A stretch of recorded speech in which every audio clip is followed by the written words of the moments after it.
I feel like we've done this before. I feel like we've done this before. Reboot from Asteroid G. You're listening to Not So Live from Asteroid G, voted most likely to be a podcast in high school. I'm your host, Mike Finkelstein. With me, as always, is... Josh Schaefer. Queen Bee from the Fire Nation. And Bex from the Water Nation. Josh, what nation are you?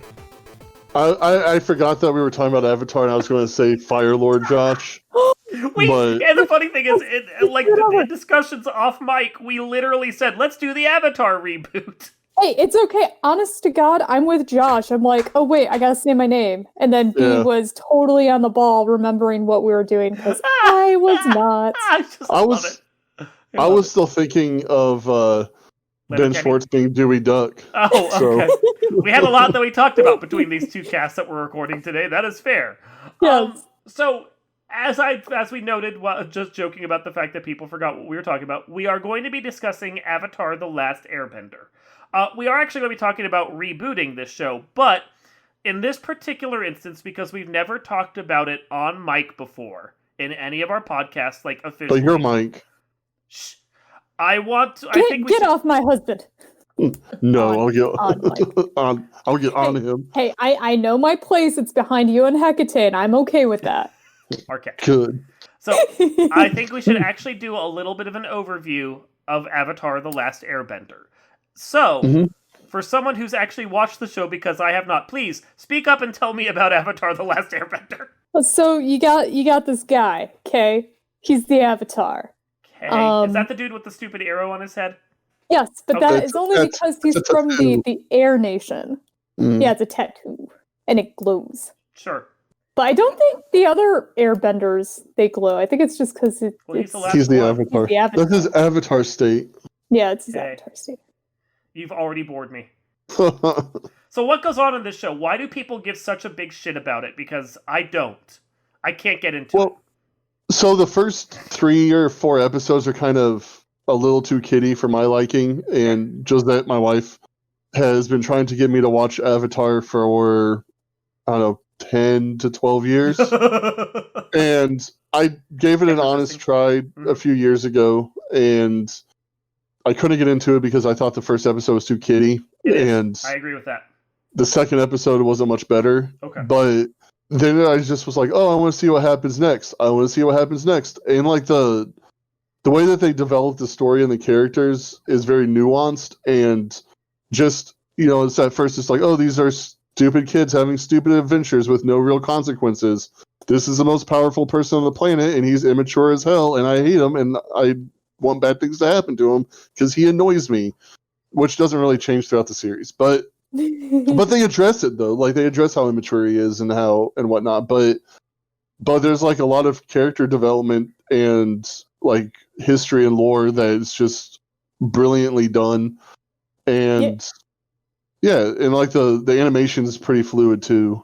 And it like Josh was saying, it's like you're put into this world, and it feels well developed. It's not like they're figuring it out on the way. It's you get to see it as you go through it, but there are so many details that you're just completely enveloped in it, to where you can tell they put a lot of effort into thinking about this. So it sounds to me like it's a lot like the Clone Wars show from Star Wars. Just like it takes longer to get into Clone Wars, like a couple seasons or so before it finally hooks you, which Bex and I are watching through it right now, and wow, we are having problems getting through second season. Yeah, at a certain point it picks up, and it sounds like in this case Avatar is what, like 6-7 episodes in?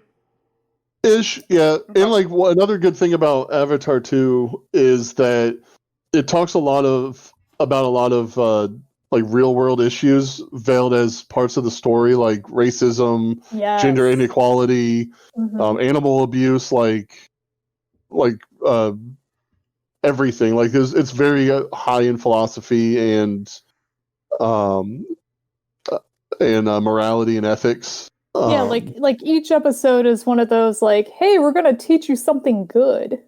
Yeah, and sometimes you don't really see it like like where they're going. It's like why are they talking about this? And then like 6 episodes later, you're like, holy shit, this was what they were doing with that. So, but I will say in comparing it to like Clone Wars or whatever, I feel like Clone Wars almost is one of those, okay, we're establishing lore on our way, whereas Avatar feels like they began with the lore even before they started writing the script. Yeah. Well, they have this really nuanced, detailed backstory of how we got to where we are now. Yes. And so when you are first introduced to Aang, it's 100 years before the story even starts. So, because you have to see his backstory in order to understand. Aang and then they also being the Avatar. Okay. And then they also explained that where you are now has started because the Fire Nation has basically taken over the world due to their violent past. And the Fire Nation has basically torn asunder. I guess the Fire Nation had the last Airbender, or not Airbender, but Avatar, because it cycles through all of the four. So you have the air, you have the fire, you have the water, and you have the earth. So every generation, I guess, it's very similar to Buffy. A new Avatar is brought forth. Okay. And then as that Avatar dies off, then a new one is chosen. So it's very similar to the Buffy backstory. Okay, that's cool, because I always thought that like the Air Nation was like just sparsely populated, and the Avatar was always that person, because that's all I've ever seen of the lore. Nope. Right. No. So basically, the Fire Nation starts this 100-year war because they end up killing the Avatar. They have a whole story to explain why that happened, etc., etc. Aang is brought forth, and then something happens to him, which brings him to the 100 years later is when he kind of is reanimated, you could say. And then it starts the story off, and then you meet Kira and Sokka, who are the water from the Water Tribe, and those are the 3 main characters: Aang, Kiera, and Katara. And Sokka. Are we sure they aren't like Thundercats? Because those are Thundercats' names. Right? They are. They kind of are. But you do, I mean, I think everybody would agree that probably the favorite character isn't even a titular character. It's Uncle Iroh. So the favorite. So jokingly, this is my first reboot right here. It is Thundercats, Lion-O, the Last Airbender. I'd watch it. I would watch that, actually. But I would give it a serious try. Like, I'm not gonna lie, it's real tough getting through the first 3 or 4 episodes. No, you got to get through season 1. It does start to get better towards the end of season. Yeah, but Uncle Iroh always has good parts. But he is like, if not number 1, best character. Okay, so if you start watching Ruby, Ruby's a little bit slow when it starts out, but you get into it towards the end. I mean, the thing I liked about Ruby is that it's only 5-minute episodes, and like almost immediately the girl's like scythe turns into a grenade launcher, and I was immediately hooked. Right. Ruby was just dumb fun. Yeah. It's stupid fun. Like, it has a story, like, I think it actually slows down its pace over the last, like, couple seasons. But it's so breakneck and stupid early on that I was just hooked by it. And it's the opposite for Avatar. It sounds like it's, like, the stupid stuff comes up front, but it's not, like, fast-paced, and then it eventually starts to build. Yeah. Okay. So, with all of that in mind, I am curious. I know that, like, for some of you, you either can't get into Legend of Korra, the sequel, because it's slower and doesn't have the same energy, or you'd much prefer just to watch Avatar. So let's just see, what would you guys do for a proper reboot of Avatar: The Last Airbender? Bearing in mind that we already had an attempt at it once from M. Night Shyamalan, and that was wretchedly bad. So what do you guys got? You're talking about a live action movie, right? That was that one. Yeah. What do you guys got for me?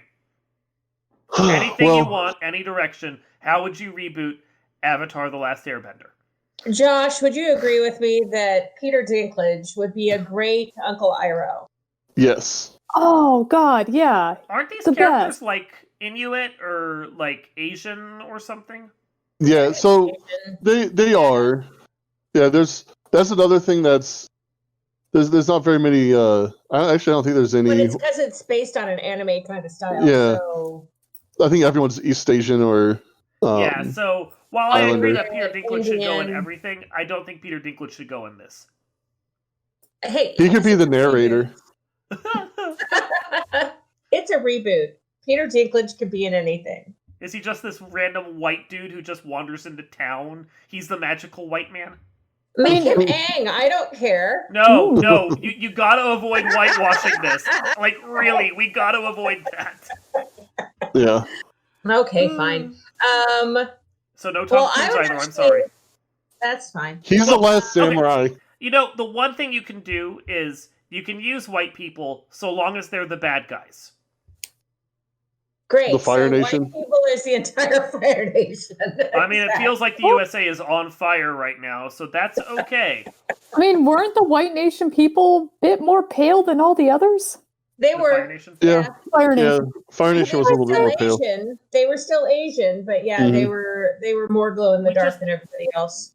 We need to avoid the live action reboot The Last Airbender did, where all of the heroes were white and the only people of color were the Fire Nation. So yeah. Ugh.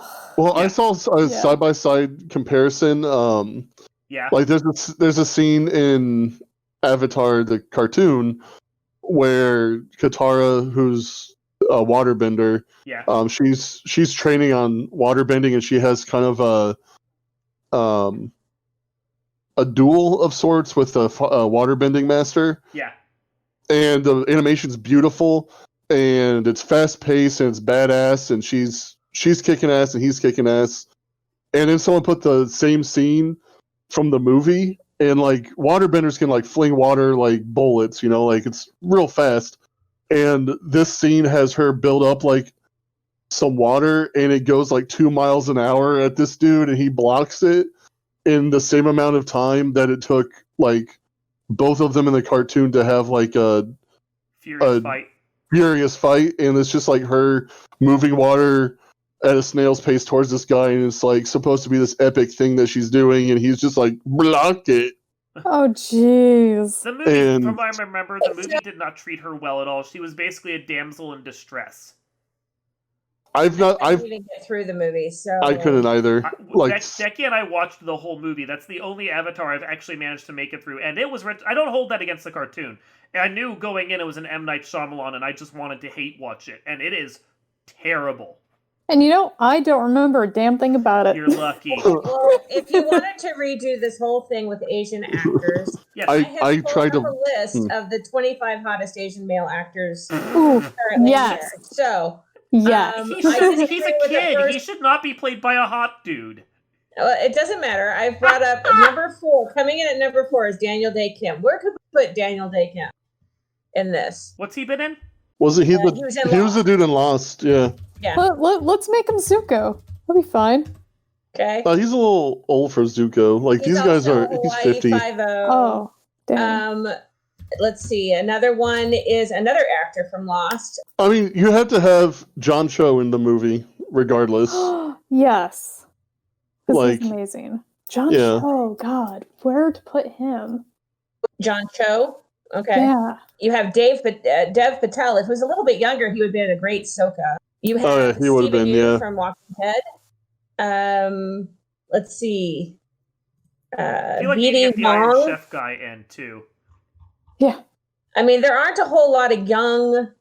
There's Juan Bin, but I don't think none of you are going to We recognize don't him. have to have We're a going to have name. an entire K-pop group come in and do some of these roles because these are kids. We're Yeah. talking about kids for rebooting this. So Yeah, because they're like what? completely. Unless you go now, you can have people voice these actors. They don't necessarily need to. It doesn't necessarily need to be a live action. You know. Yeah. Yeah, and I think that's where I think there's too much of they'd have to rely too much on special effects and green screens, and it will just feel like I feel like a live action movie isn't the way to go if you want to remake this because like it will look fake no matter what you do because of how you do it. You're absolutely And then right. we can have Peter Dinklage voice and Iroh. If we're going to do it, then it absolutely needs to be Rankin Bass animation. Yes. Let's do it. Those weird styrofoam model things that they did. Come on. No. Claymation would be dope. Yes. I love claymation though. But Harryhausen stop motion animation the whole way.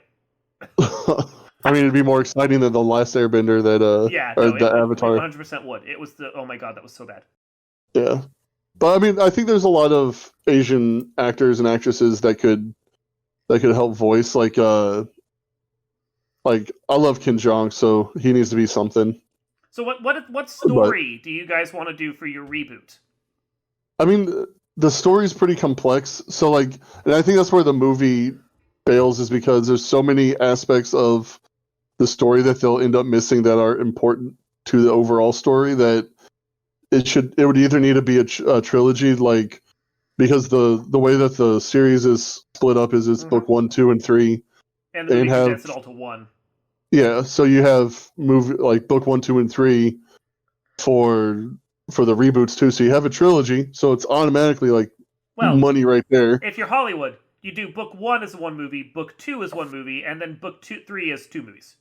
Oh, of course. Why wouldn't you? You got to milk it. Remember, it's a Hollywood reboot. We got to milk this. Yeah. So you have a quadrilogy. Oh, good word. Yeah. Thank you, aliens, for that. Yes. But I mean, and there's an infinite amount of voice talent that you could lend to this. But you want to keep the adaptation basically straight, almost like Japanese anime style adaptation where they just kind of redo the same story over again. Yeah, I mean, there's nothing. I would take some of the kiddie stuff out and the early episodes and tighten them up more. Tighten them up, and I would honestly the biggest thing that irked me about The Last Airbender is I couldn't sympathize or like the Avatar who's supposed to be the focal character in the entire movie. Yeah. Okay. Aang annoyed me. It's almost like Buffy the Vampire Syndrome. You watch it for everyone else. Yeah. Okay. That's fair. And there's a couple of other things that I would change too because I'm not one that usually really gets invested in romantic relationships with characters, but I feel like they missed the obvious choice of Zuko and Katara at being in a relationship. So I would change that too. So I also thought that Aang, the character, was too young. Yes. He needs to be a little bit older and on par with Zuko to be a true nemesis. Zuko's 5 to 7 years older than he is. Yeah, I think Zuko was 15 or 16 and Aang is 12 or 14. Well, you need to age those two up. Make them both about 20 so you can get a little Brokeback action going in there.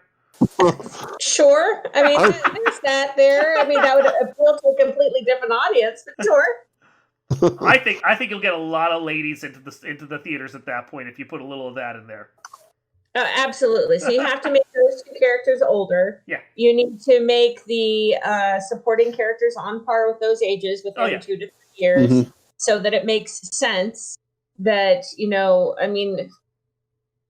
that's I mean, in all seriousness, the after story is that Aang and Katara get together, and if you have that going on, there really shouldn't be that much of a gap between them, and there's a lot of gap between. Well, and that's the thing. That's in all honesty, if you're doing a YA adaptation, you really want these kids to be somewhere in the 16 to 17 range, so that when they eventually do fall into some sort of love triangle, it's not creepy or weird. I mean, the very fact is, the Star Wars prequels proved if you have a 16 or 14-year-old falling in love with an 8-year-old, even if they do it later in life, it's still creepy.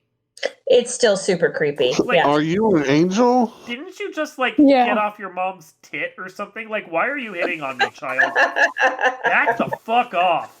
I'm a fucking queen. But what was weird was, like, it seemed like she was grooming him throughout the entire movie.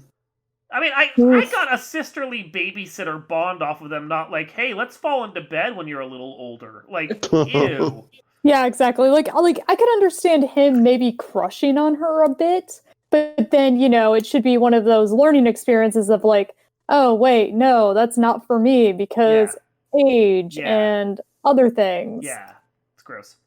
Anyway, so B, do you have any thoughts on a reboot that you want to add in? Well, no, other than, the characters need to be a little bit older for it to be a little bit more mainstream for everybody else to understand and enjoy. You'd still keep the story basically the same? Yeah, I would generally keep the story basically the same. The love interest for Ahsoka later on, and there is drama there, so that's decent. I would definitely change who is Tough. It's Tough, right? Her name is Tough? Tough. Yeah, Tough. Yeah. I would change her character completely because I didn't like her character. To make her likable. I would make her likable. Or at least, if she's going to be an asshole, make her a likable asshole. Yeah, for me, I as y'all heard my thing with Toph, like there are aspects of her that I really do like, and I feel like there needed to be a bit more development of her to bring her in as a more important person in the group, because it was the thing of like, yes, she was overprotected as a child and she rebelled against that, but she still has a silver spoon, so of course she's going to be a brat about everything, and she's an earthbender, so she's very blunt, but still, I just feel it needed to be explored a bit more, but that was also the frustration with the original series, and that, like, it's only 3 seasons and it sucks, and it's like, I kind of wish they could have spent one more season of like to stretch fleshing it out. Stretch each of the other seasons out a bit more to make just a bit more, Yeah. And also, like, one of the, and I'm going to try to talk just in case Mike does watch this, so it's not spoilery, but one of my favorite things about Avatar was how they utilize, like, different types of storytelling to tell you something important without you realizing what they're setting up. Like, I think it was the 4th to the last episode or so where they had the big play that summarized everything that's happened. Like, that was, in my opinion, kind of genius storytelling, because, like, there was a lot of stuff I forgot from the first 2 seasons, and then right after that you had the series finale right after that play. So, like, little things like that, brilliant. Mm-hmm. Okay. And they did base the whole choosing an airbender, at least for the airbenders themselves. They based it heavily on the Dalai Lama and how a Dalai Lama is chosen. So it does have a lot of actual, this is how they get chosen and the reason why. Yeah. In the Asian lore. So, I mean, it has a lot of those kind of points in it, which is really cool. Yeah, it has a lot of Eastern philosophy in it, like all types too. Like, it has like kind of Hindi philosophy and karma, and it even has the fucking chakras in there. Yeah. To do an entire reboot, maybe you could do it like what is that Asian show? Circus. Chef? No. You're just like circus. Cirque du Soleil. Do it Cirque du Soleil It's style. not Asian. That's French. Well, yes, it is, but they have shows that go all around the world, and they have one that's called Shu Yun. Oh, okay. No, Okay. I know what you're talking about now. I'm on the same page with you now. So they could do it kind of Cirque du Soleil style and do it that way. Okay. So That would be cool. I have two, bearing in mind that I haven't done anything like watching the show. Like, all I know is the movie. So mine are going to be out there and different.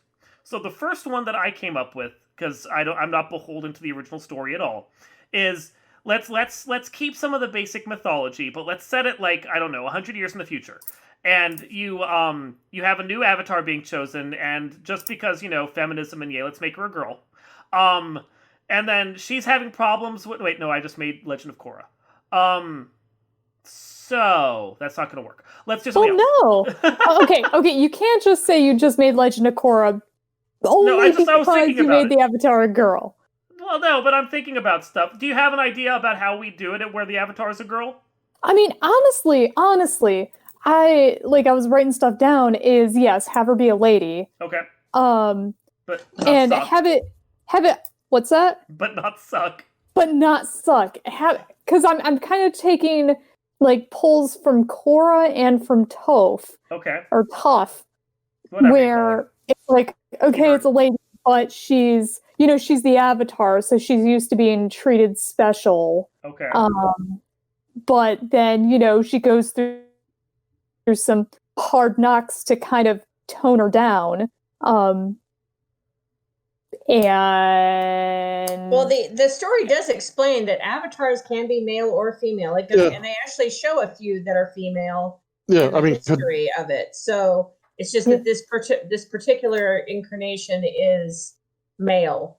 Yeah, I mean, Korra is the Avatar, and she's a lady. Yeah. Yeah, and Aang was that one. Yeah, Avatar Kyoshi was a lady too. Yep. Yeah, Kyoshi. I would watch a movie about her. Let's actually. I was gonna say, let's just do a series around Avatar Kyoshi. Yeah, prequel. Yeah, she was awesome. She was a badass. The other one I had was, and this is actually much more serious. The thought was that, like, using the idea of the Fire Nation as a building off point. Let's say that we have an Avatar who doesn't try and maintain the balance and doesn't try and uphold like the spirit of like being the Avatar, and they abuse their power, and then when they die off like in a big war that they start, and they cause the whole imbalance and one of the nations tries to take over the world, the Avatar just goes away. It stops being a thing, and then like when it disappears, the whole magic of the four elements kind of bleeds out with it, and then like 100, 200 years later, people start like thinking that this whole mythology was just a myth. There are some people who still do like elemental worship, but like no one actually believes that the magic of bending actually exists. And then suddenly someone becomes the Avatar again, and it spins off this whole story of like, what is it? What's going on? What am I like? Like you could almost do it like X-Men style mutant thing where someone's like, oh my god, someone has these powers, we must shun them and whatever, and like it's bringing the magic of bending back and showing like how it can be used to unify the world instead of these constant wars that have been happening for however long this has been going on. Oh, I like that. For a guy who's never actually watched Avatar, you got the first part almost 100% there, Mike. Yeah. No, and honestly, like I could see what it is up until Aang gets it. And I can see this actually happening like post Legend of Korra, even though I haven't like seen it, but I see kind of like where it's going. It's very all anti-bender, so you got people wanting to kill off all the benders. I mean, I watched Futurama. I'm pretty anti-bender. Yeah, but there is also a thing where the lineage of an Avatar will cease if the Avatar is killed while in their Avatar state. Huh. Correct. Yep. Interesting. Look at me. I can write this kind of shit. Way to go, nerd! Way to go, nerd! Nerd! Nerd! Anyway, do we have any other thoughts, or are we good? I think we're good. Okay. I think we're good. Cool. Yeah. Well, this has been a really odd reboot episode from Not So Live from Asteroid G. I'm Mike Nicholstein. I'm Fire Lord Josh. This time. This time, I killed my father. Oh. I'm Queen Bee. I'm changing to the Earth Nation. And I'm back. So I'm staying water all the time. Water for life. Homies. What? And we will see you next time.